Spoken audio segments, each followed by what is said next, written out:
से बोलिए बाबा नीलकंठ की जय।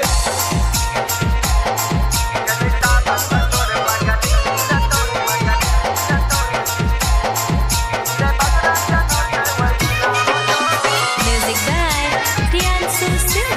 म्यूजिक बाय हर साल जलवा धारया बैरी है या बाया भोके करजो। हर साल जलवा धारया बैरी है या बाया भोके करजो। गल सावन में छोड़ पगली दिल तोड़ गिरे बदरा जना छ वही ना हलो। गल सावन में छोड़ पगली दिल तोड़ गिरे बदरा जना छ वही ना हलो। हर साल जलवा धारया बैरी है या बाया भोके करजो। हर साल जलवा धारया बैरी है या बाया भोके करजो। गल सावन में छोड़ पगली दिल तोड़ गिरे बदरा जना छ वही ना हलो। गल सावन में छोड़ पगली दिल तोड़ गिरे बदरा जना छ वही ना हलो।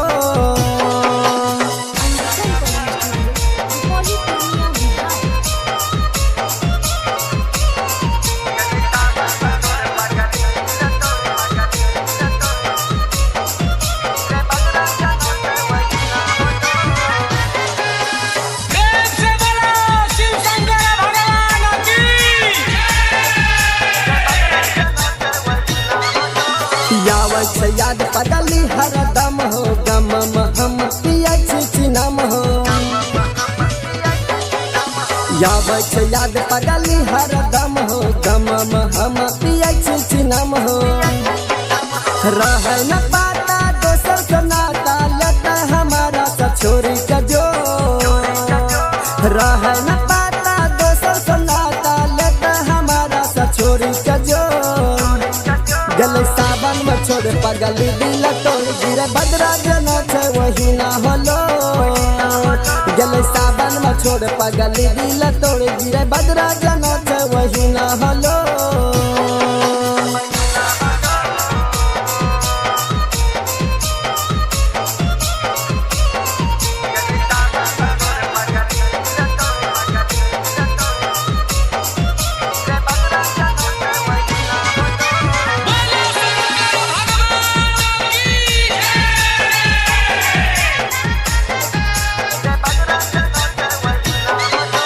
भले कसूर किया गल दूर चल हो। मौसम के जना गल बदल हो।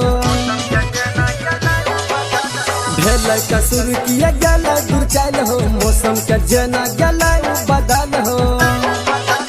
लालन कंचन रिया राजन धारय बाबा होलो। लालन कंचन रिया राजन धारय बाबा होलो। गल सावन में छोड़ पगली दिल तोड़ गिरे बदरा जना छ वही ना हलो।